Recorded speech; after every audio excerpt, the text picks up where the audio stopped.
Hello दोस्तों, मैं हूँ मीर। मैं जानता हूँ बहुत दिन से मेरे वीडियो नहीं आए, लेकिन मैं आपको बताना चाहूंगा मेरे मम्मी को हार्ट अटैक आया है। उन्हें हार्ट अटैक पिछले हफ्ते आया था, इस वजह से मैं वीडियो नहीं डाल पा रहा। लगातार मेरा हॉस्पिटल आना जाना हो रहा है। इस बीच थोड़ा टाइम निकाल कर मैं इस वीडियो पर काम कर रहा था। 1-2 दिन बाद मेरी मम्मी को हॉस्पिटल से डिस्चार्ज मिल जाएगा, तब से मैं रेगुलर वीडियो अपलोड करूंगा। और आज मैं एक्सप्लेन करूंगा 2007 में आई एक हाइस्ट मूवी इनसाइड मैन का दूसरा part inside man most wanted को, जो 2019 में आई थी। ये भी एक हाइस्ट मूवी ही है। मैं इसका पहला पार्ट एक्सप्लेन कर चुका हूँ। अगर आपने इसका पहला पार्ट नहीं देखा तो जाकर पहले उसे देख ले, ताकि ये मूवी आपको अच्छी तरह समझ में आए। इसके पहले पार्ट का लिंक मैंने डिस्क्रिप्शन में दे दिया है। लेकिन इस मूवी को शुरू करने से पहले ही मैं आपको बता दूं, ये मूवी अपने पहले पार्ट के आसपास भी नहीं है। So without wasting much time चलते हैं सीधा वीडियो की तरफ।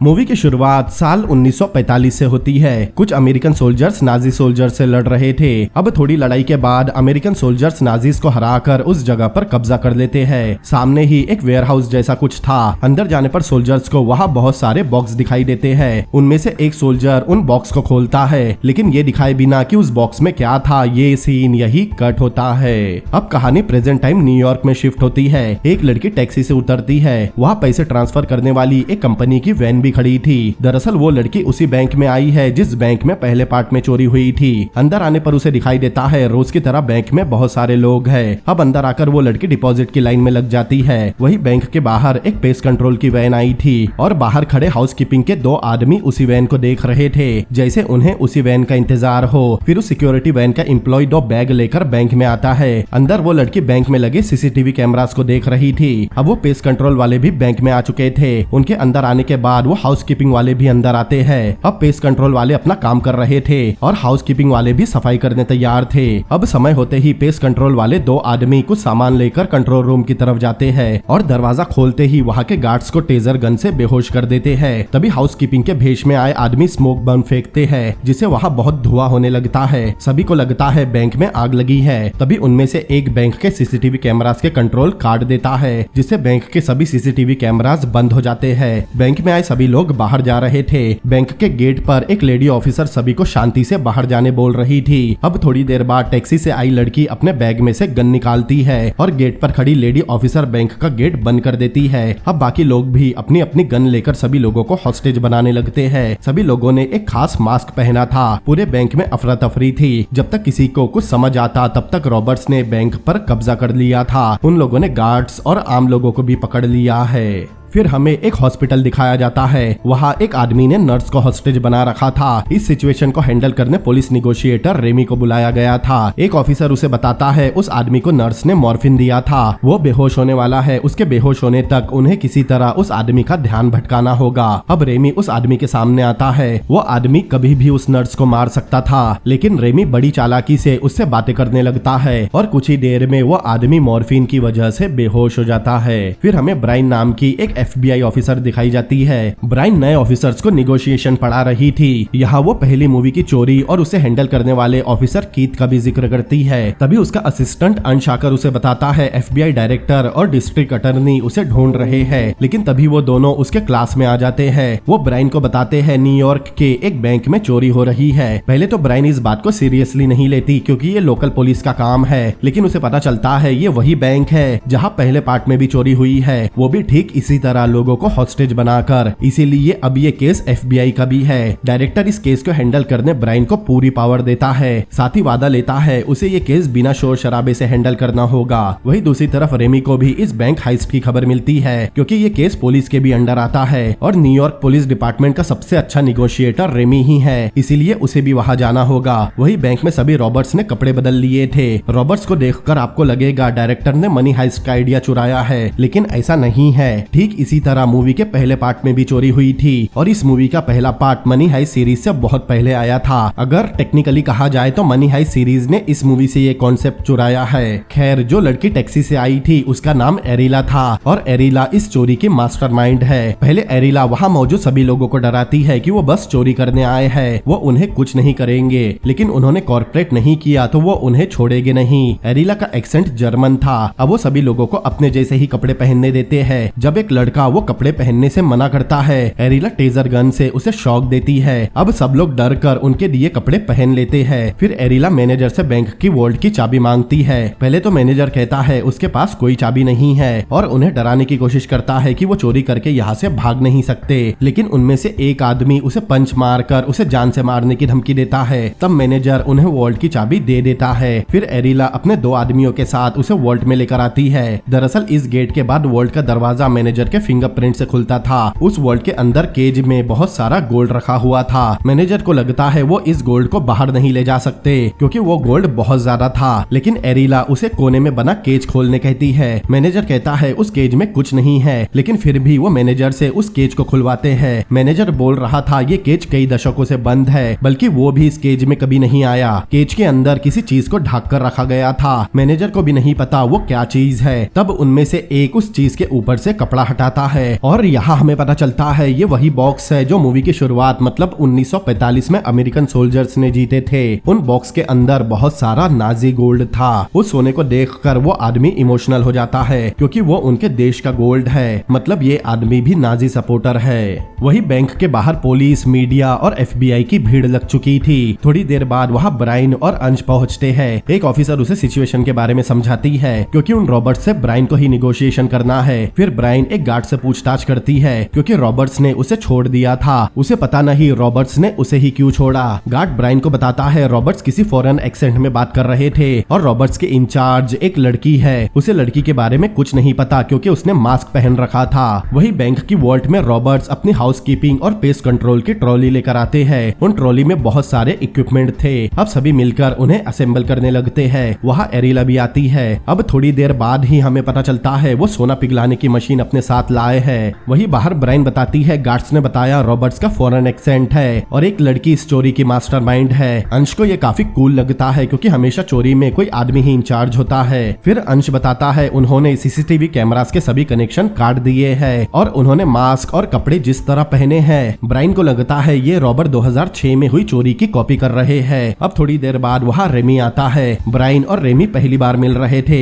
ब्राइन FBI की निगोशिएटर है और रेमी न्यूयॉर्क पुलिस डिपार्टमेंट का। ब्राइन को लगता है रेमी ने बस कुछ लोगों को ही बचाया होगा, लेकिन उसने अब तक 56 हॉस्टेजेस को बचाया है। ये जानकर ब्राइन काफी इम्प्रेस होती है। रेमी का मिजाज बहुत लाइट और हंसी मजाक करते रहने का है और ब्राइन हमेशा सीरियस रहती है, लेकिन इस केस पर दोनों को साथ में काम करना है। वही अंदर एरिला सेफ्टी डिपॉजिट बॉक्स नंबर 392 खोलती है। पहले पार्ट में चोरी की सारी प्लानिंग इसी बॉक्स को लूटने हुई थी। फिर एरिला उसमें चेन, फोटो, एक लेटर और कोई डायरी रखती है। फिर वो खुद से अमेरिकन एक्सेंट में कहती है उसे ये चोरी बस एक बार और करनी है, मतलब एरिला अमेरिकन ही है। वो जानबूझकर हॉस्टेजेस और गार्ड के सामने फॉरेन एक्सेंट में बात कर रही थी ताकि पुलिस और FBI का ध्यान भटका सके।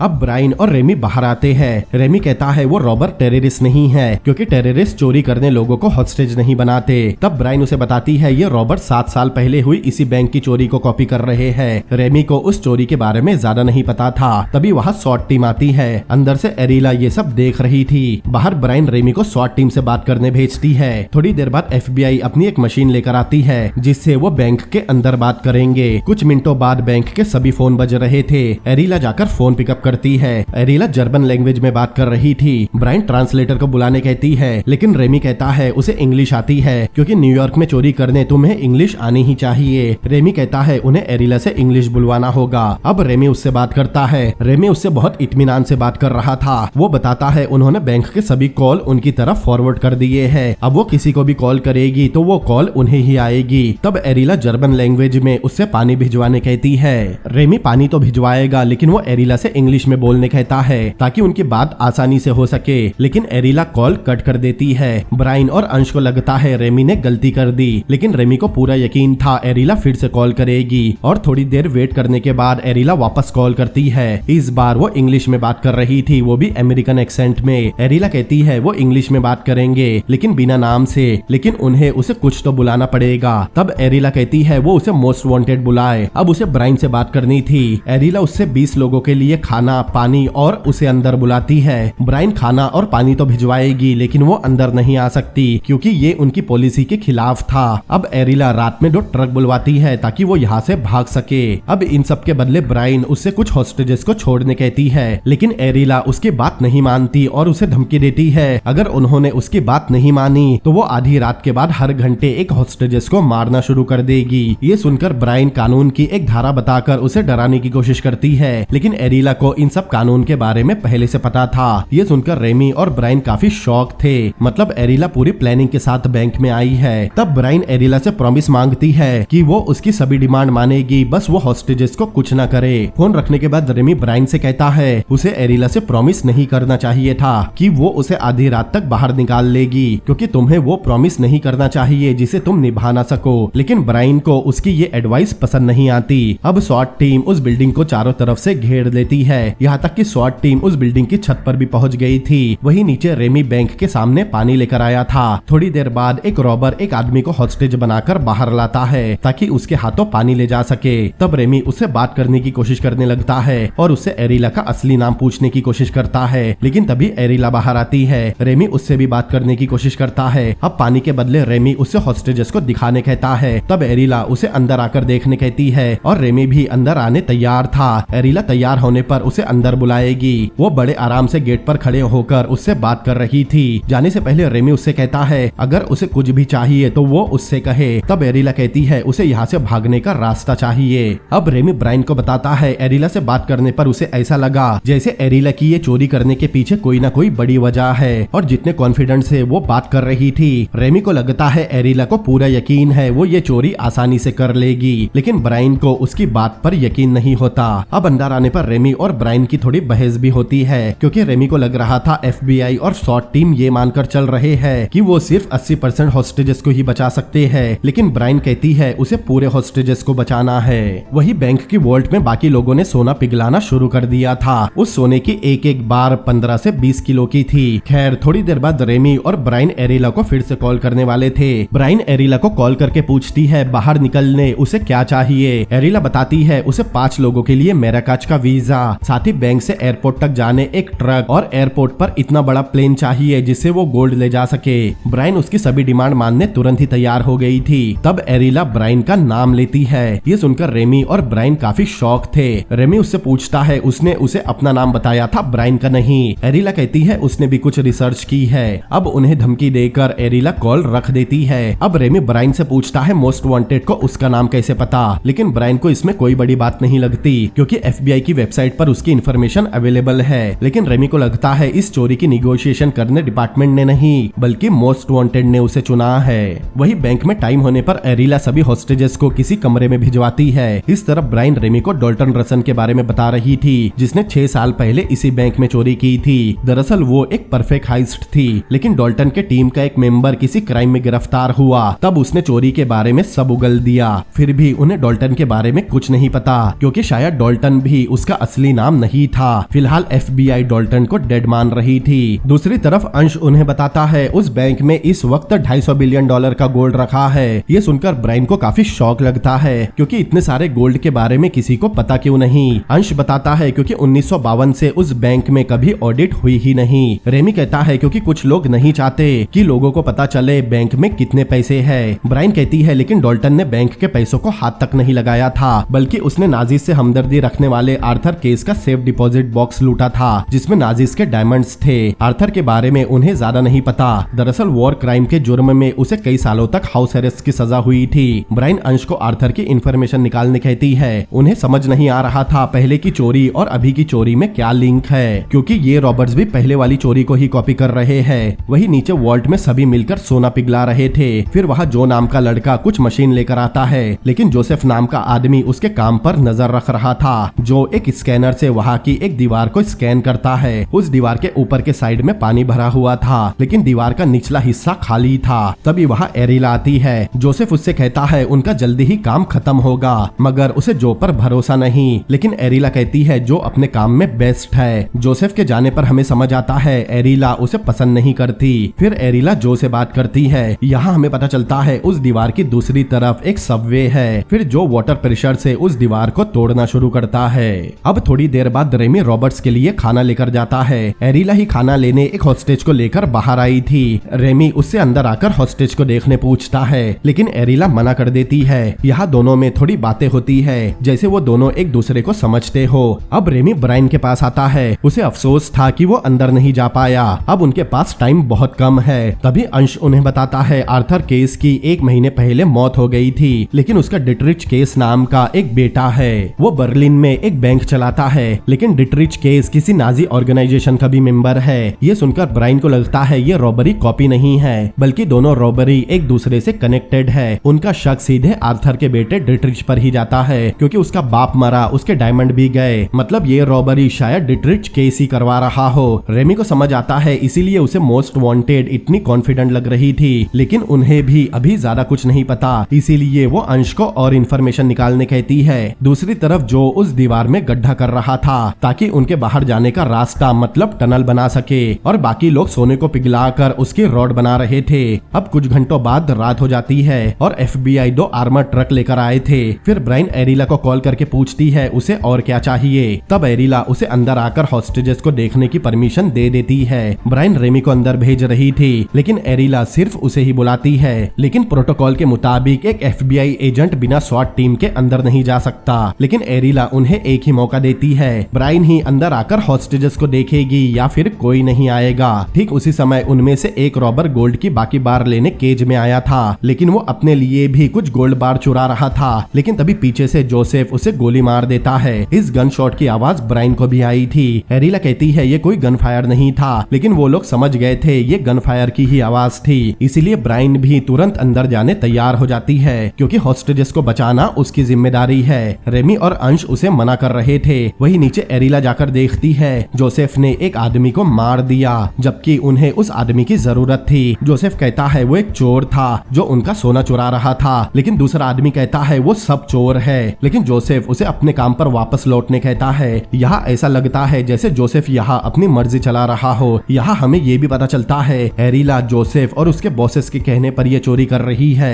उन्होंने उसे इस बैंक का गोल्ड चुराने कहा है, जो वो कर भी रही है। लेकिन इस प्लान की कामयाबी के लिए जोसेफ को वही करना होगा जो एरिला उससे कहे। लेकिन जोसेफ मुस्कुराते हुए वहाँ से चला जाता है, जैसे उसे एरिला की बातों से कुछ फर्क नहीं पड़ता। इन सब का मतलब था एरिला ये चोरी अपने लिए नहीं बल्कि किसी खास वजह और कुछ खास लोगों के लिए कर रही है। वही ब्रायन तैयार होकर बैंक के बाहर आती है। रेमी को उसकी काफी फिक्र हो रही थी। वो उसे समझा रहा था अंदर उसे रहना कैसे है, बात कैसी करनी है। अब थोड़ी देर बाद बैंक का गेट खुलता है। फिर ब्रायन के अंदर जाते ही दरवाजा बंद हो जाता है और रेमी तुरंत उनकी वैन में वापस लौटता है, क्योंकि उन्होंने ब्रायन के कपड़ों में कैमरा और माइक लगा रखा था, जिससे अब वो अंदर देख पा रहे थे। ब्रायन को बैंक में देखकर रेमी को लगता है ब्रायनी को नहीं बल्कि उसे अंदर होना चाहिए था। वही अंदर ब्रायन को चेक करके एरिला उसे हॉस्टेजेस से मिलाती है। सब उससे खुद को बचाने बोल रहे थे, लेकिन लोगों से मिलने के बाद एरिला उसे अपने जैसे ही कपड़े पहनने देती है। ब्रायन कहती भी है वो एक FBI एजेंट को हॉस्टेज नहीं बना सकते, लेकिन एरिला एक FBI एजेंट को भी हॉस्टेज बना रही थी। वो ब्रायन के कपड़ों पर लगा कैमरा बंद कर देती है। ये देखकर रेमी को बहुत गुस्सा आता है। अब जैसे ही बाहर SWAT कमांडर को इस बारे में पता चलता है, वो अंदर हमला करने की तैयारी कर रहा था, लेकिन ये सुनते ही रेमी जाकर उसे रोकता है और SWAT टीम कमांडर को उसके ही ऑर्डर फॉलो करना होगा। वही बैंक के अंदर ब्रायन एरिला को समझा रही थी एक FBI एजेंट को हॉस्टेज बनाना उनके लिए ठीक नहीं होगा, लेकिन एरिला को कुछ फर्क नहीं पड़ता। तभी ब्रायन उससे पूछती है क्या उसे पकड़ना आर्थर के बेटे डिट्रिच केस का प्लान था। ये सुनते ही एरिला उस पर भड़क जाती है कि उसे डिट्रिच के बारे में कैसे पता। ब्रायन कहती है उसे पता है डिट्रिच के फादर की मौत हो चुकी है और शायद वो इस बैंक से बदला लेना चाहता हो। ब्रायन आगे कहती है वो उसकी मदद करना चाहती है। तब एरिला अपना मास्क हटाकर कहती है अगर उसे मदद करनी है तो वो वैसा ही करे जैसा वो उसे बोले, क्योंकि उसका प्लान ब्रायन पर ही टिका है। ब्रायन को उसकी बात समझ नहीं आती। तब एरिला उसके कान में कुछ कहती है जो हमें सुनाया नहीं जाता। एरिला के साथ वाली लड़की ये देख रही थी। वही बाहर एक ऑफिसर रेमी को बताता है उसके पास एक लड़की आई है जो बैंक में मौजूद किसी को जानती है। पहले रेमी को लगता है वो किसी हॉस्टेजेस की रिश्तेदार होगी, लेकिन वो ऑफिसर बताता है वो अंदर मौजूद एक रॉबर को जानती है। अब रेमी जाकर उस एवा नाम की लड़की से बात करता है। उस लड़की को चोट लगी हुई थी, एवा बताती है उसे लगता है उसका बॉबी नाम का एक्स बॉयफ्रेंड भी रॉबर्ट्स में से एक है। रेमी पूछता है वो बॉबी से कब और कैसे मिली थी। एवा बताती है उसने और बॉबी ने कुछ दिन डेट की थी, लेकिन जब वो उसे मारने पीटने लगा वो उससे अलग हो गई। दरअसल बॉबी कई बार रॉबरी की बात करता था जिसमें उसके साथी जोई ऐसे नाम रखेंगे। उसने कभी बॉबी पर यकीन नहीं किया, लेकिन अब सच में चोरी हो रही है। वो ऑफिसर पूछता है वो बॉबी से मिली कैसे। एवा बताती है वो एक आर्किटेक्चरल स्टूडेंट है, इसीलिए उसका लाइब्रेरी और रिकॉर्ड रूम में जाना आसान है। कुछ महीनों पहले बॉबी उससे एक इंजीनियर बनकर मिला, लेकिन एक दिन बॉबी कुछ प्लान ढूंढ रहा था। उसने बताया उसे किसी काम की रिसर्च करने के लिए उन प्लान की जरूरत है। वो सब आर्किटेक्चरल प्लान थे, इसीलिए एवा को लगता है वो बैंक से निकलने के लिए टनल खोद सकते हैं। लेकिन रेमी बताता है उसने पहले ही इंजीनियर से बात की है। रॉबर्ट्स बैंक की वॉल्ट से टनल नहीं खोद सकते क्योंकि ये बैंक हॉस्टन नदी से बहुत करीब है। लेकिन एवा बताती है वो सब गलत है क्योंकि उस बैंक के करीब 1980 में बंद हुई एक सबवे टनल मौजूद है। वो टनल बिल्कुल सूखी है। ये सुनते ही रेमी एवा को FBI वैन में लेकर आता है और वहाँ की एक ऑपरेटर को उस सबवे के बारे में पता करने कहता है। फिर रेमी को अंश बताता है उसने एवा के बारे में पता किया है। वो सच बोल रही थी, वो 2 साल से आर्किटेक्चरल की स्टूडेंट है। फिर अंश रेमी को बैंक की कुछ पुरानी CCTV फुटेज दिखाता है जिसमें एक लड़की बैंक में कई बार आई थी। उसे देखते ही रेमी उसे पहचान जाता है कि ये मोस्ट वांटेड है और फेस रिकॉग्निशन सिस्टम से अंश ने उसके बारे में कुछ पता कर लिया था। उसे एरिला का पासपोर्ट मिला। एरिला के पास US और जर्मनी दोनों देशों की सिटीजनशिप है। फिर रेमी एरिला को कॉल करके ब्रायन को छोड़ने कहता है, लेकिन एरिला नहीं मानती क्योंकि एक FBI एजेंट बाकी हॉस्टेजेस से ज्यादा वैल्यूएबल है और इस देश से भागने के लिए ब्रायन उसके बहुत काम आएगी। तब रेमी उसे ब्रायन से बात करवाने कहता है। तभी एरिला को किसी का मैसेज आता है कि पुलिस और FBI को उसके बारे में पता चल चुका है और रेमी ब्रायन को बताता है मोस्ट वांटेड का नाम एरिला है और उन्हें कोई प्लेन नहीं चाहिए बल्कि वो बैंक से टनल खोद कर भागेंगे। उससे बात करने के बाद रेमी अंश को एरिला की और इन्फॉर्मेशन निकालने कहता है। फिर हमें जर्मनी के बर्लिन शहर में नाजीज लोगों का एक अड्डा दिखाया जाता है। वहाँ उन्होंने एक आदमी को किडनैप करके रखा था। इस तरफ एरिला ब्रायन को बैंक के वॉल्ट में लेकर आती है और उसे एक केज में बंद कर देती है। वहाँ से ब्रायन को दिखाई देता है बाकी रॉबर्ट सोना पिघला रहे हैं। ऊपर आते ही एरिला को मैसेज आता है स्वाट टीम छत से अंदर आने की कोशिश कर रही है और यही मैसेज नीचे जोसेफ को भी आया था। अब ऊपर से 2 स्वाट टीम के सोल्जर अंदर आने की कोशिश कर रहे थे, लेकिन तभी वहाँ जोसेफ आ जाता है। जोसेफ और उन सोल्जर्स की फाइट होती है, लेकिन जोसेफ उन दोनों से ज्यादा तगड़ा था। वो उन दोनों को पकड़कर नीचे लाता है। एरिला उनसे पूछती है क्या उन लोगों को रेमी ने भेजा है, लेकिन उन्हें रेमी ने नहीं बल्कि उनके कमांडर ने ये ऑर्डर दिया था। अब एरिला वीडियो कॉल करके रेमी पर भड़कती है। ये देखकर रेमी बहुत हैरान था क्योंकि उसने उन स्वाट सोल्जर को नहीं भेजा। अब उन लोगों को सबक सिखाने जोसेफ उन दोनों सोल्जर को गोली मार देता है। रेमी दौड़कर बैंक के गेट के सामने आता है क्योंकि जोसेफ ने उन दोनों को बाहर फेंक दिया था, लेकिन उन्होंने सोल्जर्स को मारा नहीं बल्कि उनके पैर में गोली मारी। रेमी जोसेफ से कहता है उनके ट्रक और प्लेन रेडी है, वो सोना ले और यहाँ से चले जाए। फिर वो वैन में आकर एरिला से कहता है उसने स्वाट टीम को नहीं भेजा। एरिला को ये पता था। तब रेमी उससे पूछता है उसका काम हुआ या नहीं। एरिला को उसकी बात समझ नहीं आती। तब रेमी उससे पूछता है क्या उनकी टनल अभी तक बनी नहीं। ये सुनकर एरिला हैरान थी, लेकिन एरिला उस पर भड़कते हुए कहती है आधे घंटे बाद वो हॉस्टेजेस के साथ बाहर आएगी और वो ट्रक से एयरपोर्ट जाएंगे। तब रेमी उसकी बात मान जाता है क्योंकि उसे किसी भी हालत में हॉस्टेजेस और ब्रायन को सेफ रखना है। अब रेमी उससे पूछता है पिछली बार वो जर्मनी में डिट्रिच केस से कब मिली थी। ये सुनकर एरिला काफी हैरान थी, लेकिन तभी रेमी पूछता है डॉल्टन रसल का क्या हुआ जिसने पिछली बार इस बैंक में चोरी की थी। तब एरिला शांत होकर कहती है FBI के मुताबिक डॉल्टन मर चुका है, लेकिन रेमी उससे सीधे पूछता है वो यहाँ क्या कर रही है। एरिला कहती है वो सोना चुराने आई है, लेकिन रेमी को उस पर यकीन नहीं होता, इसीलिए एरिला कॉल कट कर देती है। अब कहानी फ्लैशबैक में जाती है। एक रात एरिला सो रही थी, लेकिन कुछ लोग उसके घर में घुस आते हैं। एरिला उनसे फाइट करने की कोशिश करती है, लेकिन उन लोगों ने किसी डेविड नाम के आदमी को पकड़ लिया था। उन आदमियों में जोसेफ भी है। तभी वहाँ उनका बॉस आता है और यहाँ हमें पता चलता है डेविड और कोई नहीं बल्कि डॉल्टन रसल है जिसने पिछले पार्ट में उस बैंक में चोरी की थी। अब उन गुंडों का बॉस जोसेफ के हाथों डॉल्टन को बर्लिन भिजवा देता है। एरिला पूछ रही थी उन्हें क्या चाहिए और यहाँ हमें पता चलता है एरिला डॉल्टन की बहन है और ये आदमी आर्थर केस का बेटा डिट्रिच केस है। उसके बाप की मौत हो गई। अब बदला लेने और डॉल्टन को छोड़ने के बदले डिट्रिच केस ने एरिला के हाथों ये चोरी प्लान की। मतलब एरिला अपने भाई डॉल्टन को बचाने ये चोरी कर रही है। दूसरी तरफ सिटी के पुराने मैप में एवा दिखाती है 1844 में वहाँ एक टनल बनी थी। सब उस टनल को भूल गए थे, लेकिन 1980 में सबवे बनाते समय वो टनल फिर से मिली। अंश बताता है लेकिन उस टनल को बहुत पहले ही सील कर दिया गया। अब बैंक में एक खास हिस्से से खोदा जाए तो उस टनल तक पहुंच सकते हैं। अगर उन्होंने टनल खोदने में थोड़ी भी गलती की तो नदी का पानी उस टनल में भर जाएगा। वही दूसरी तरफ जो ने टनल खोद ली थी और वहाँ पानी भी नहीं आया, मतलब वो इस टनल से भाग सकते हैं। लेकिन ये सुनते ही जोसेफ जो को मार देता है। वहाँ एरिला भी आती है लेकिन कुछ नहीं कर पाती। लेकिन वो समझ गई थी जोसेफ का कुछ और ही प्लान चल रहा है, क्योंकि हर बंदे का काम खत्म होते ही वो उन्हें मार रहा था। एरिला की फ्रेंड को पुलिस से ज्यादा जोसेफ से डर लग रहा है, लेकिन एरिला उसे यकीन दिलाती है वो सब संभाल लेगी। फिर जोसेफ ब्राइन को देखता है। ब्राइन उसे ऑफर देती है अगर वो उसका साथ दे तो वो उसकी सजा कम करवा सकती है। लेकिन जोसेफ अपना मास्क हटाकर अमेरिका देश को गालियां देता है। उसके मुताबिक अमेरिका के पास जितना भी गोल्ड है वो सब उन्होंने दूसरे देशों से चुराया है, जो कि सच भी है, और वो एक एक करके उनका सारा गोल्ड चुरा लेंगे, जिसके बाद अमेरिका बर्बाद हो जाएगा। मतलब जोसेफ भी एक पक्का नाजी है। वो अमेरिका और बाकी देशों से नफरत करता है। दूसरी तरफ अंश रेमी को बताता है एरिला का एक डेविड नाम का भाई है, और डेविड और कोई नहीं बल्कि इस बैंक में पहले चोरी करने वाला डॉल्टन रसल है। इसीलिए रेमी उसे पता लगाने कहता है कि इस बैंक में नाजियों की कोई चीज तो नहीं रखी है। वही वोल्ट में एरिला ब्राइन के पास आती है। ब्राइन उसे जोसेफ के बारे में पूछती है कि उसने इतने खतरनाक आदमी को अपने साथ क्यों रखा, लेकिन एरिला ने उसे चूज नहीं किया। फिर किसने जोसेफ को उसके साथ रखा है, लेकिन एरिला कुछ नहीं बताती। फिर एरिला इस बैंक में हुई पहली चोरी का जिक्र करती है। उसके मुताबिक वो चोरी एक जादूगर की ट्रिक के जैसी थी। जिस तरह जादूगर लोगों का ध्यान किसी दूसरी चीज पर लगाकर अपना काम करता है, वैसे ही डॉल्टन ने पुलिस का ध्यान पैसों की तरफ लगाकर बैंक से डायमंड चोरी किए थे, और उस चोरी की जादूगर एरिला ही थी। मतलब एरिला ने ही डॉल्टन के साथ मिलकर वो चोरी प्लान की थी। लेकिन ब्राइन को ये समझ नहीं आता वो फिर से ये चोरी क्यों कर रही है। तब एरिला कहती है चाहे गोल्ड हो या डायमंड या फिर कैश, लेकिन इन सबसे कीमती परिवार होता है जिनके लिए आप मर भी सकते हो। लेकिन एरिला उससे और आगे बात नहीं करती, क्योंकि उसे जोसेफ बुलाने आ गया था।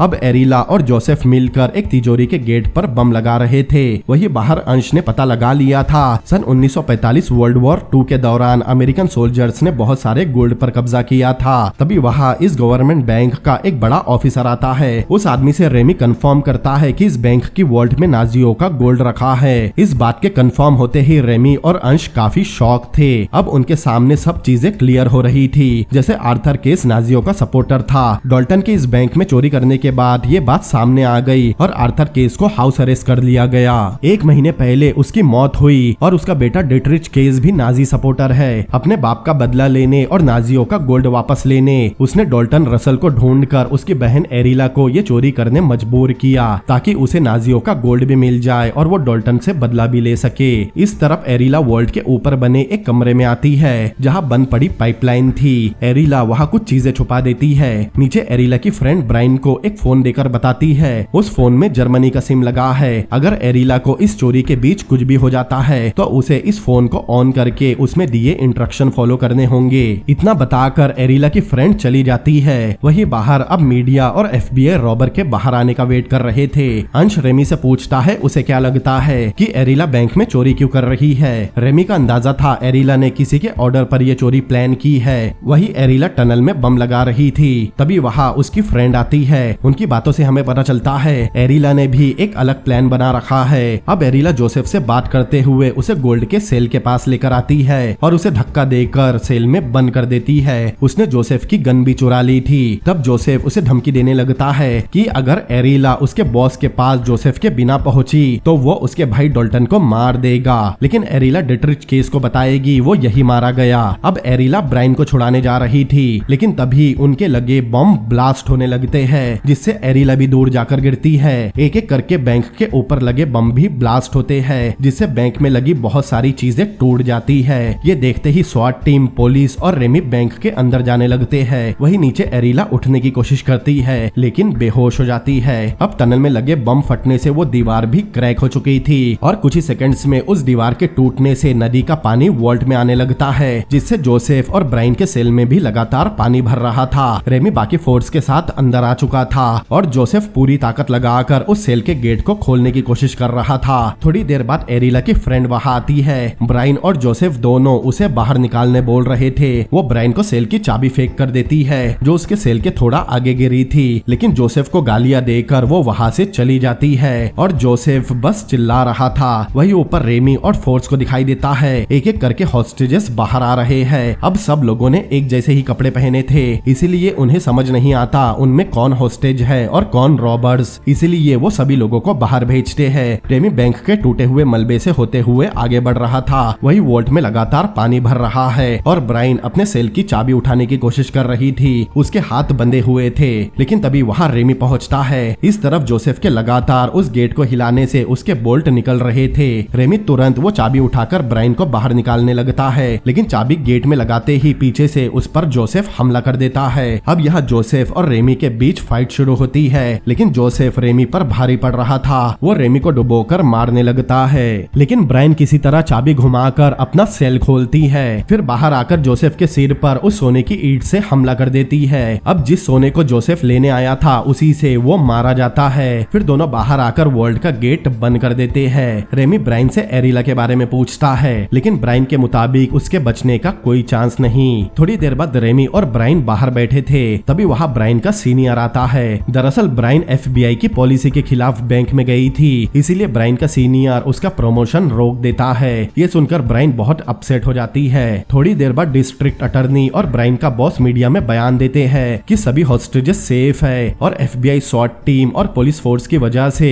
सभी रॉबर्ट्स मारे गए और कोई भी गोल्ड चोरी नहीं हुआ। वो ऐसा इसीलिए बोल रहे थे क्योंकि वो नाजी गोल्ड रिकॉर्ड में एग्जिस्ट ही नहीं करता। थोड़ी देर बाद रेमी वैन में आता है, लेकिन वहाँ एवा नहीं थी। दरअसल उन्होंने उसे रुकने बोला था, लेकिन एवा अपने साथ लाई सभी मैप लेकर चली गई। एक पुलिस ऑफिसर को इसमें कोई बड़ी बात नहीं लगती, लेकिन रेमी को दिखाई देता है उनके व्हाइट बोर्ड पर 392 नंबर लिखा हुआ है, जो शायद एवा ने लिखा होगा। अंश बताता है 392 उस सेफ डिपॉजिट बॉक्स का नंबर है जिसे डॉल्टन ने लूटा था। रेमी तुरंत उस बैंक के हेड के साथ उस बॉक्स के पास आता है, क्योंकि उसके पास सेफ डिपॉजिट बॉक्स की चाबी थी। उस बॉक्स में एक सोने का बार, एक डायरी जिसमें एरिला ने लिखा था वो ये चोरी डॉल्टन को बचाने कर रही है, और एक फोटो थी जिसमें डॉल्टन, एरिला और एवा की भी फोटो थी। मतलब एवा भी डॉल्टन की बहन है, और एवा को रेमी के पास भेजना भी एरिला का ही प्लान था, ताकि पुलिस को लगे उन्हें सब पता चल चुका है और वो जीत चुके हैं। वही बाहर ब्राइन वो फोन निकालती है जो एरिला की फ्रेंड ने उसे दिया था। ब्राइन के वहाँ से जाने पर एवा उसे जाते हुए देख रही थी। उसे लगी चोट भी नकली थी। अब हमेशा की तरह पुलिस सभी हॉस्टेजेस से पूछताछ कर रही थी, क्योंकि उन्हें पता था हॉस्टेजेस के साथ 2 रॉबर भी बाहर निकले।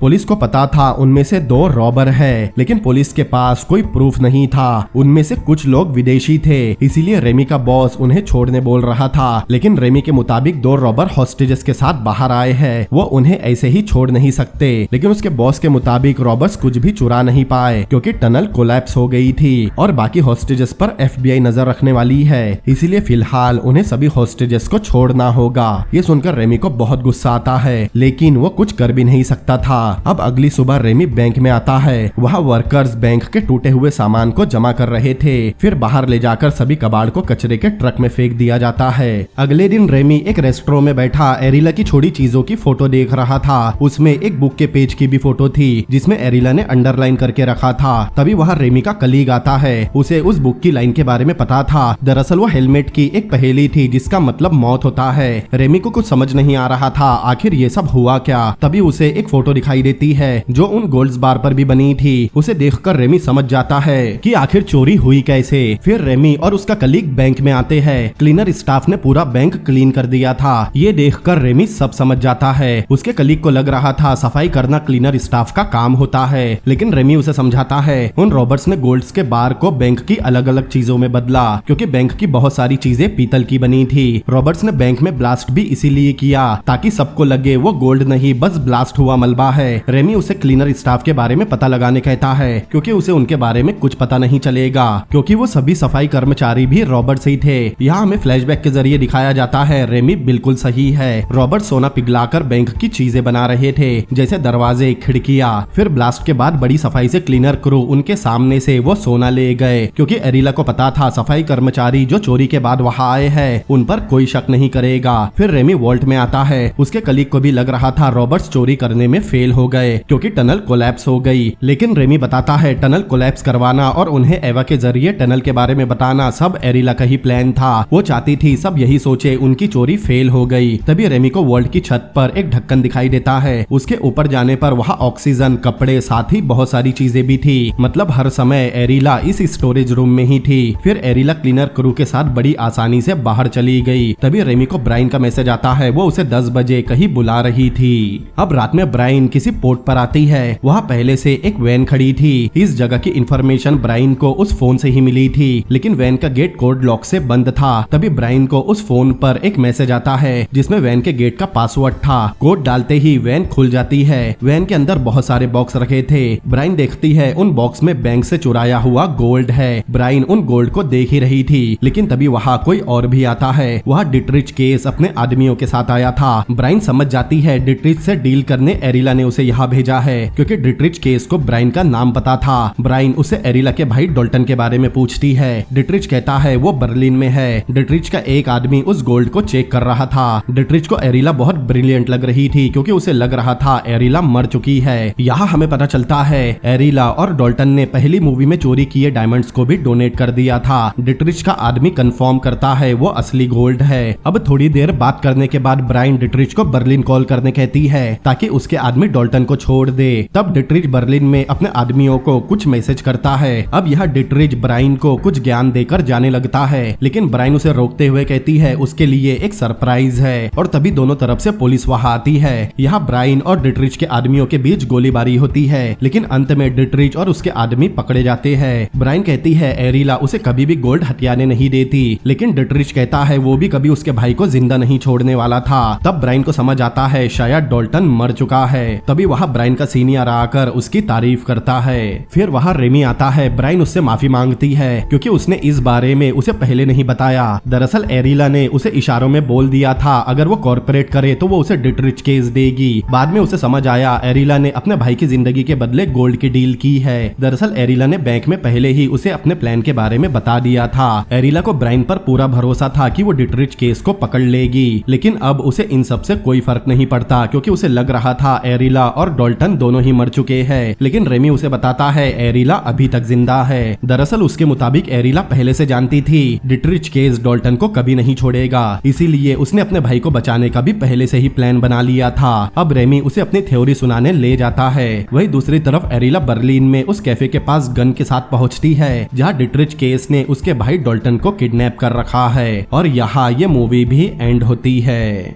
तो दोस्तों कैसी लगी आपको ये मूवी मुझे कमेंट करके जरूर बताएं। अगर ये वीडियो आपको पसंद आया हो तो इस वीडियो को लाइक करें, अपने दोस्तों के साथ शेयर करें और ऐसी ही अमेजिंग मूवीज के एक्सप्लेनेशन देखने के लिए मेरे चैनल को सब्सक्राइब करें। तो मिलते हैं अगली बार किसी और अमेजिंग मूवी के एक्सप्लेनेशन के साथ। Peace out.